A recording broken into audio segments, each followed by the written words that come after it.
오늘 하나님께서 우리에게 주시는 말씀은 구약 성경 룻기 1장 1절 말씀입니다. 구약 402페이지입니다.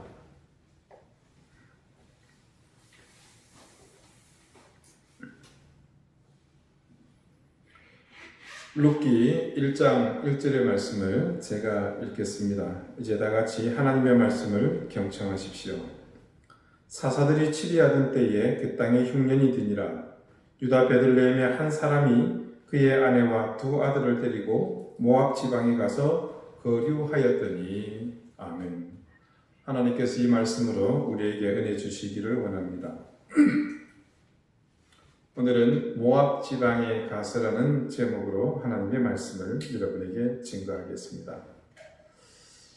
모세오경 중 민수기 32장을 보면 이 모압 인근, 그러니까 요단 동편과 관련된 조금 생뚱맞은 이야기가 기록이 되어 있습니다. 그것은 다름이 아니라 르우벤과 갓 지파의 자손들이 이제 전체 이스라엘 백성들이 요단을 건너서 서쪽으로 나아가려고 하는데 갑자기 이 두 지파가 가나안으로 서쪽 요단을 건너 하나님이 명령하신 가나안으로 함께 가지 않겠다는 뜻을 밝힙니다. 민수기 32장 1절에서 5절이 그 사실을 이렇게 증거합니다. 르우벤 자손과 갓 자손은 심이 많은 가축대를 가졌더라. 그들이 야셀 땅과 길르앗 땅을 본즉 그곳은 목축할 만한 장소인지라.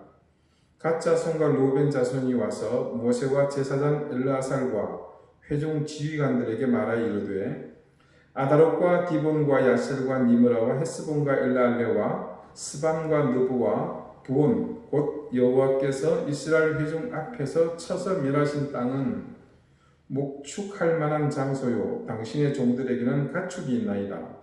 또 이르되 우리가 만일 당신에게 은혜를 입었으면 이 땅을 당신의 종들에게 그들의 소유로 주시고 우리에게 요단강을 건너지 않게 하소서. 지도를 보면서 설명을 드리면 좀 쉽습니다만 일단 이스라엘 백성들은 광야길을 거의 다 지나고 이제 사실은 그쪽에서 바로 위로 올라가면 지금의 이스라엘 땅, 그러니까 가나안에 도달할 수가 있습니다. 그런데 그곳을 통해서 올라가자고 하니 그곳에는 네게브 산지가 산맥이 가로막혀 있습니다. 그래서 넘지 못합니다. 그리고 또 다른 길은 해변을 통해서 서쪽으로 가는 길입니다. 지중해 해안을 따라 올라가는 길이죠. 그런데 우리가 상식적으로 생각해봐도 그 길이 굉장히 쉬운 길입니다. 거기에 군사가 없었겠습니까? 아마 요충지마다 오늘날처럼 검문소가 있었을 것이고 모르긴 해도 군사적인 침략에 대비해서 요새나 그에 준하는 군사적 대비가 있을 것이라고 봐야 합니다. 그래서 이곳 역시 제외하고 이스라엘은 대신 요단강의 동쪽을 정복해 나갑니다. 그런 내용들이 민수기 21장 10절 이하에서부터 시작이 됩니다. 그래서 그 지역을 다스리던 미디안과 모압의 5 왕을 죽이는 사건에 이르기까지가 그 정복의 내용을 다룹니다. 그렇게 정복하고 요단 동편까지 와서 요단강을 건너가기 전에 그들이 현재 거주하고 있는 땅을 보니 그곳이 아주 풀들이 많은 좋은 목초지가 있는 것입니다. 서쪽으로는 요단강이 있고 또 동쪽과 남쪽, 북쪽으로는 그 요단강의 주류인 야르묵강, 또 약복강, 아르논강 등이 위치해 있습니다. 이렇게 물들이 인접해 있으니까 땅들이 얼마나 기름지고 또 비옥했겠습니까? 그러니 목축을 하는 르우벤과 갓의 자손들은 그 땅에 당연히 욕심이 날 수밖에 없습니다. 굳이 힘들게 싸워가면서 요단을 건널 필요가 있을까? 아니 여기만 해도 충분히 좋은데 뭘 또 다른 곳을 찾는다고 저러는 걸까? 뭐 이런 생각인 겁니다. 그래서 이렇게 주장하는 그들을 모세가 설득을 합니다. 당연한 이야기지만 거기에 더하여 이 르우벤과 갓 지파 지파는 전쟁에서도 아주 용맹을 떨치는 그런 정예 군사들이 있는 부족입니다. 그러니 현실적으로 볼 때도 두 지파나 전력의 손실이 생기면 앞으로 요단강을 건너서는 어떻게 될지 상황을 예측할 수가 없습니다. 모세는 이들을 설득하는 데 성공합니다. 하지만 이제 가나안을 목전에 두고서 이스라엘의 백성들이 오늘 이런 행동을 보여준 것은 다른 여타한 사건과 마찬가지로 하나님의 진노를 사는 일이며 이스라엘 전체를 낙심케 하는 일임에는 틀림이 없습니다. 오늘 5절의 말씀을 다시 한번 읽어드리겠습니다. 또 이르되 우리가 만일 당신에게 은혜를 입었으면 이 땅을 당신의 종들에게 그들의 소유로 주시고 우리에게 요단을 건너가지 않게 하소서. 여러분, 미사 여부 없이 그냥 우리에게 요단강 건너지 않게 해 주십시오. 이곳에 안주하기를 원하면서 당당하게 요구하고 있는 겁니다. 그런데 이런 행태는 오늘이 처음은 아닙니다. 물론 이해할 수 있습니다. 그들에게 이 일은 지극히 현실적인 일입니다. 우리는 이미 시대를 지나고 역사를 알고 있어서 이들의 미래를 알고 있지만 그때 그 사람들은 미래에 대한 분명한 확신이 없었습니다. 그리고 무엇보다도 하나님을 철저히 신뢰하지 않았기에 그럴 수밖에 없었습니다. 그런 그들에게 오늘 자신들의 눈앞에 펼쳐진 요단 동편에 이 모압을 비롯한 이 땅들은 너무나 매혹적인 곳입니다.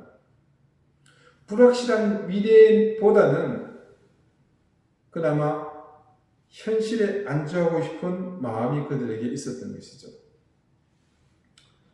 그래서 이 민수기 32장 6절부터는 모세가 그들을 설득하는 장면이 소개되는데 어떻게 읽어보면 이게 설득하는 것보다는 사실은 협박에 가깝습니다. 그 협박의 내용은 우리가 잘 알고 있는 내용입니다. 바로 몇 주 전 우리가 함께 살펴보았던 민수기 13장과 14장에 걸쳐서 전개된 이른바 1차 가나안 정탐 사건입니다. 이 사건을 모세가 상기시키면서 그들에게 설득을 하는 거죠. 그 사건의 의미를 모세가 그들에게 설명을 합니다. 그 얘기를 듣자 그들은 모두 다시 마음을 고쳐놓고 가나안 정복에 동참할 것을 약속합니다. 자, 여러분 1차 가나안 정탐 때를 다시 한번 우리가 더듬어가 봅시다. 각 지파에서 한 사람씩 도합 12명의 정탐꾼이 뽑혔습니다. 그래서 아까 산맥이 막혀 있어서 위로 올라가지 못했다고 했던 그 산맥을 넘어서 가나안 땅을 돌아보고 옵니다. 그런데 우리가 아는 것처럼 의견이 둘로 나뉘었죠. 갈렙은 분명히 이길 수 있다라고 말하지만 나머지 사람들은 가나안 사람들을 보고서 느꼈던 두려움을 그들에게 호소합니다. 민수기 14장 전반부에 그들은 아예 백성들과 함께 애굽으로 돌아가자고 소리치며 통곡하며 반란을 일으키죠. 그때 갈렙과 여호수아가 어떻게 행동을 취했습니까? 옷을 찢지 않습니까? 그러면서 그때 했던 말, 하나님께서 우리와 함께 하시면 그들이 우리의 먹이라면서 그렇게 호소하지 않았습니까? 그러나 소용없었습니다. 그때 하나님께서는 그들의 행동을 괘씸하게 보시고 갈렙과 여호수아를 제외한 출애굽한 20세 이상의 모든 사람들은 가나안에 들어갈 수 없으며 광야에 묻히게 될 것을 선포하지 않으셨습니까? 지금 모세는 바로 가나안으로 들어가기를 거부하는 그들에게 그때의 그 사건을 끄집어내며 자신들이 주장하는 것이 어떤 의미인지를 그들에게 분명하게 각인을 시키고 있습니다. 민수기 33장 7절에서 13절까지의 말씀입니다. 너희가 어찌하여 이스라엘 자손에게 낙심하게 하여서 여호와께서 그들에게 주신 땅으로 건너갈 수 없게 하려 하느냐? 너희 조상들도 내가 가데스 바니아에서 그 땅을 보라고 보냈을 때에 그리하였었나니 그들이 에스골 골짜기에 올라가서 그 땅을 보고 이스라엘 자손을 낙심하게 하여서 여호와께서 그들에게 주신 땅으로 갈 수 없게 하였었느니라. 그때 여호와께서 진노하사 맹세하여 이르시되 애굽에서 나온 자들이 20세 이상으로는 한 사람도 내가 아브라함과 이삭과 야곱에게 맹세한 땅을 결코 보지 못하리니 이는 그들이 나를 온전히 따르지 아니하였음이니라. 그러나 그나스 사람 여분네의 아들 갈렙과 눈의 아들 여호수아는 여호와를 온전히 따랐느니라 하시고, 여호와께서 이스라엘에게 진노하사 그들에게 40년 동안 광야에 방황하게 하셨으므로 여호와의 목전에 악을 행한 그 세대가 마침내는 다 끊어졌느니라. 자, 여러분, 제가 믿음에 대해서 수없이 강조한 말을 기억하시겠죠?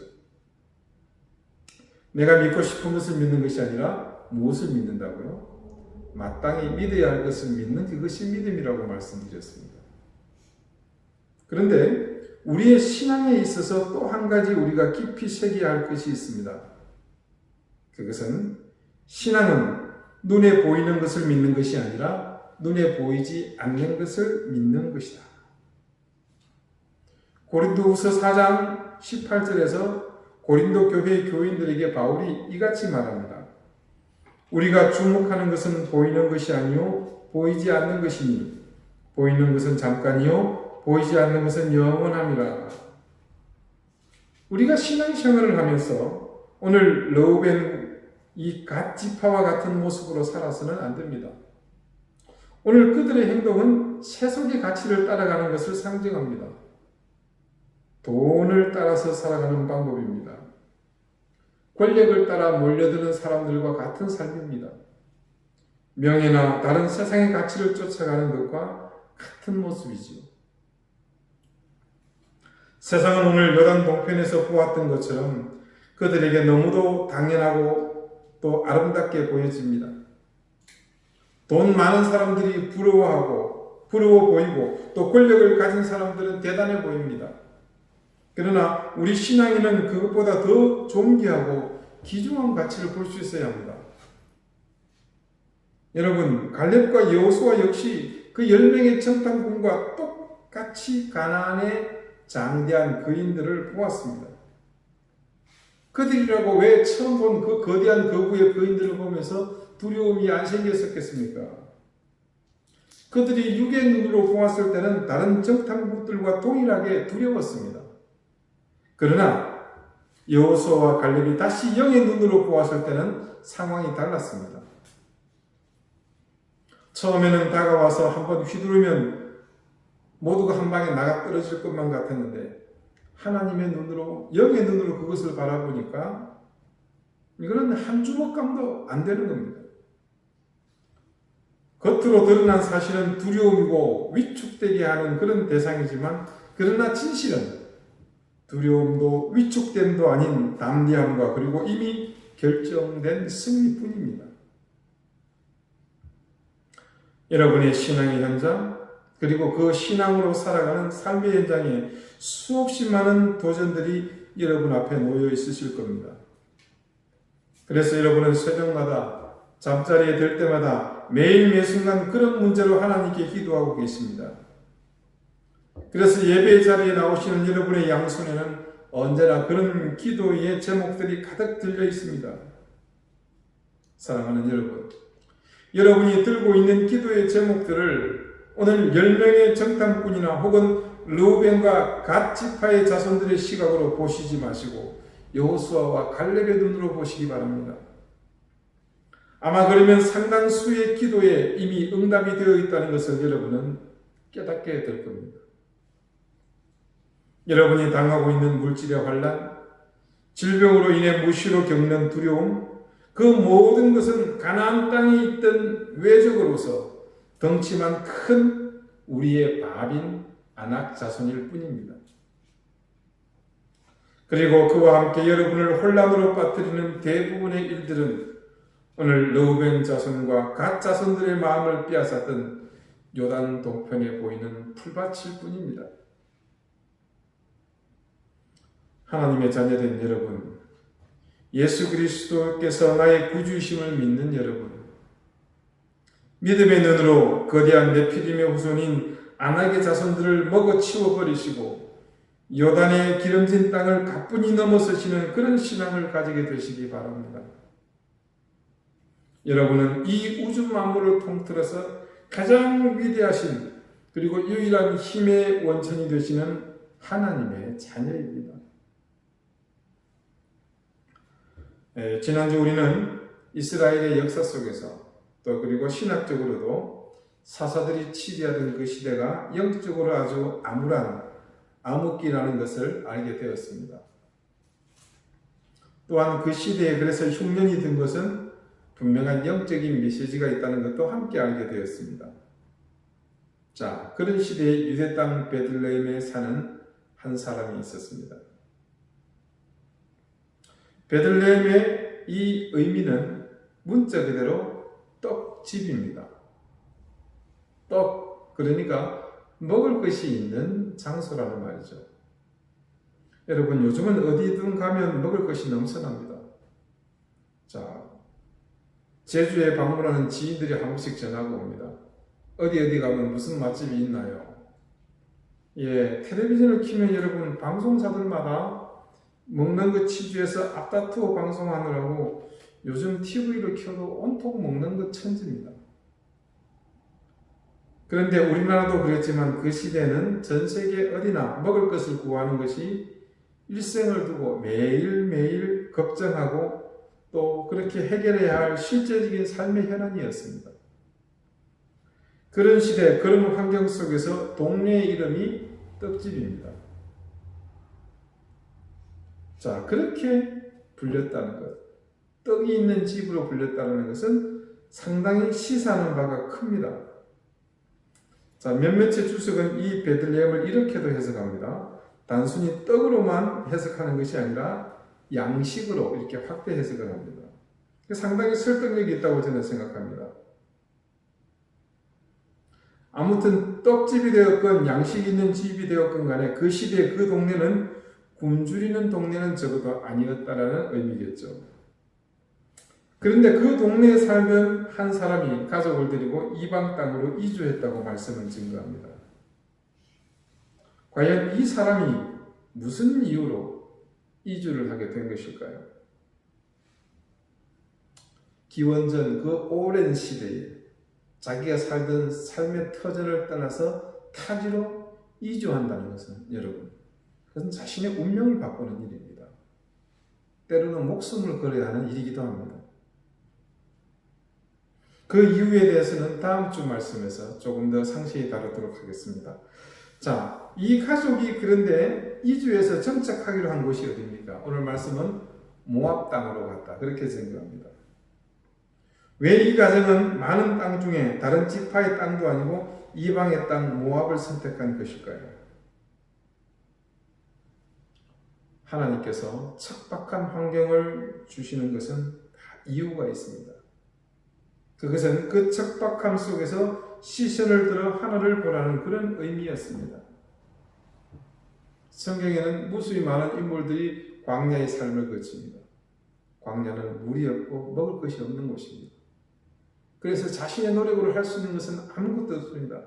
그래서 광야는 곧 어떤 삶을 의미한다? 네, 하나님의 도움을 절대적으로 필요로 하는 삶이라는 것을 의미합니다. 주어진 환경만을 생각하면 우리는 세상의 방법을 찾는 것이 맞습니다. 그런 세상에서는 약육, 강식만이 통합니다. 그래야 재물을 모을 수 있고 내가 살 수 있습니다. 그렇기 때문에 그런 세상에서는 무엇보다도 스스로의 힘을 길러서 그 힘으로 내가 원하는 것을 찾고 빼앗고 훔치고 약탈하고 노략질해야 합니다. 그러나 신앙인은 그렇게 살지 않습니다. 무엇보다도 스스로의 힘보다는 환경이 어려울수록 하나님을 더욱 바라봅니다. 그리고 하나님을 바라보는 그 사람에게 하나님은 그 눈길을 외면하지 않으시고 필요한 것을 공급해 주십니다. 우리에게 있어서 환경이라는 것은 바로 그와 같은 의미를 담고 있습니다. 자, 여러분, 이 베들레헴에 흉년이 들었습니다. 그 흉년은 하나님이 주신 것이 분명합니다. 그렇다면 신앙인일 경우 어떻게 해야 되겠습니까? 반드시 그 상황에서 응당 하나님의 뜻을 묻고 하나님의 대답에 따라서 행동하면 될 일입니다.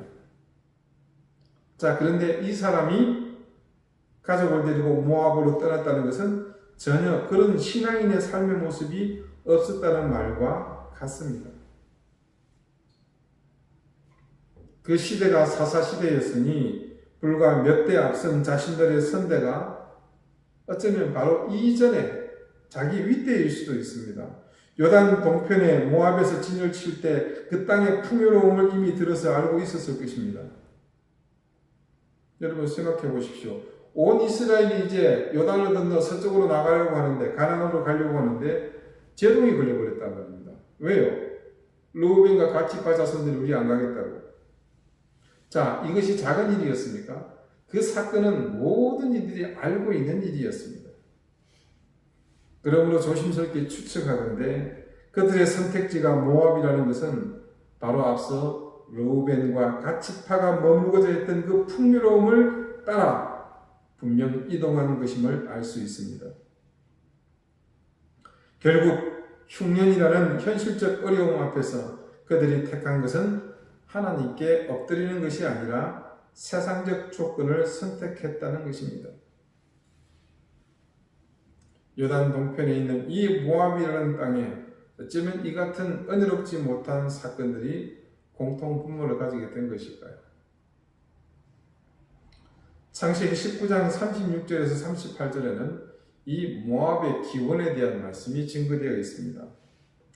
롯의 두 딸이 아버지로 말미암아 임신하고 큰 딸은 아들을 낳아 이름을 모압이라 하였으니 오늘날 모압의 조상이요, 작은 딸도 아들을 낳아 이름을 베남미라 하였으니 오늘날 암몬 자손의 조상이었더라. 자, 아브라함 시대에 소돔과 고모라의 죄악이 넘치고 넘쳐서 하나님이 결국 유황불로 그곳을 심판하십니다. 그 와중에 아브라함의 조카 롯의 가정은 아브라함의 간청으로 하나님이 천사를 보내 그들을 피신하게 하셨습니다. 그런데 그 와중에 불행히도 롯의 아내가 하나님의 말씀을 어기고 뒤를 돌아보는 통에 그만 소금기둥이 되고 말았죠. 이런 혼란의 와중에 놀랍게도 롯의 두 딸은 아버지에게 독한 술을 먹여서 각각 아이를 가지게 됩니다. 여러분, 그렇게 해서 생겨난 민족이 바로 이 모압이고 암몬입니다. 출생에 있어서 그들은 은혜로운 족속이 아니었습니다. 그렇게 시작된 이 민족들은 늘 여호와 하나님의 백성을 대적하는 편에 서 있었습니다. 즉, 이들은 절대 하나님의 주권 아래 편입되기를 그들이 생존하는 동안 거부하던 그런 민족이었습니다. 이제 그런 땅, 하나님의 주권을 피하여 나간 이 한 가정의 운명은 과연 어떻게 진행되겠습니까? 이제 이후로 우리는 그렇게 하나님의 뜻을 등지고 떠난 그 가정에서 일어난 일들을 보게 될 것입니다. 반면에 그런 환경, 그런 이방 땅에서 그런 배경에서 태어나 장성했지만 도리어 자신의 그 민족의 이방의 미신에 물들지 않고 하나님을 피해 이방으로 도망쳐온 가정에 시집와서 그들이 외면한 하나님을 만난 한 여인의 이야기가 펼쳐지게 됩니다. 얼마나 모순됩니까?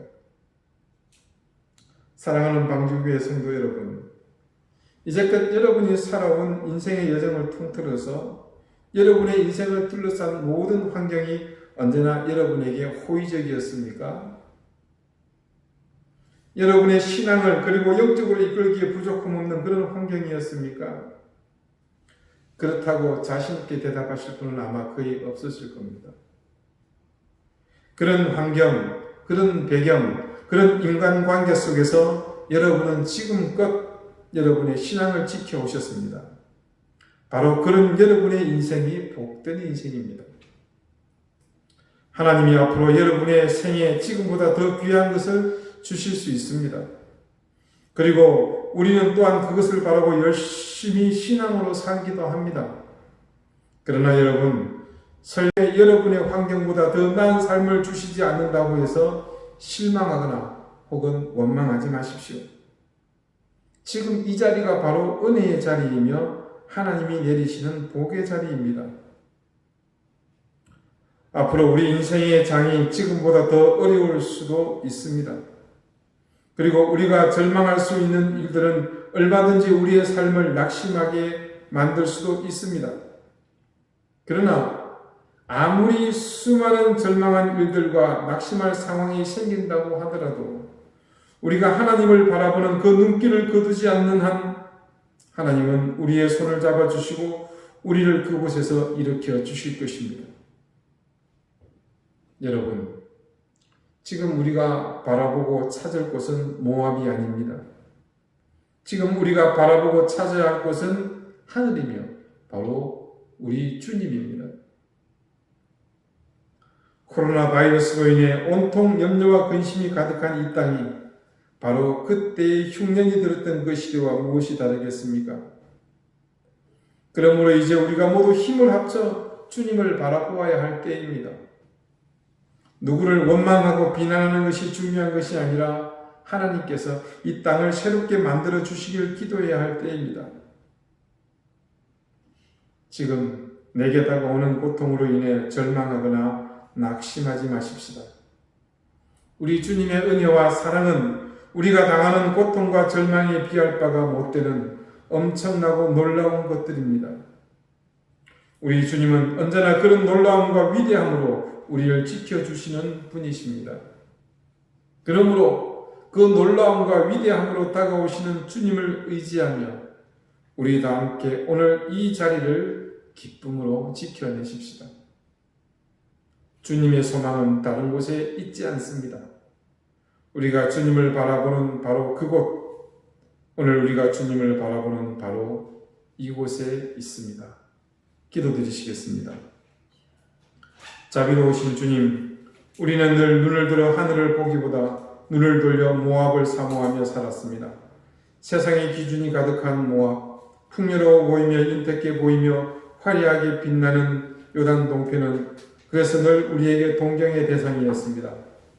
그러나 우리는 모압의 백성이 아닌 하나님 나라의 백성임을 잊지 않게 해주십시오. 어느 곳에 있든 비록 내게 부족함이 있고 공고와 핍박이 있다고 하더라도 내가 서 있는 곳에서 주님을 바라볼 수 있다면 그것이 바로 은혜와 은총의 자리임을 깨닫게 해주십시오. 그래서 환경과 배경을 원망하는 것이 아니라 눈을 들어 하늘을 볼 수 있게 해주십시오.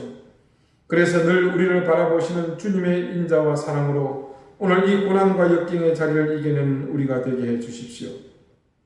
지금 세상을 온통 두려움과 염려로 몰아가고 있는 코로나 바이러스의 위협으로부터 우리를 지켜주시고 이제 온 마음으로 우리의 마음을 다해 한 마음으로 기도하며 주님의 이끄심을 기대하게 하여 주십시오. 그리고 속히 이 어려움을 헤쳐나갈 지혜를 주시고 이 어려움을 온전히 이겨내게 하여 주십시오. 예수 그리스도 이름으로 기도드리옵나이다. 아멘.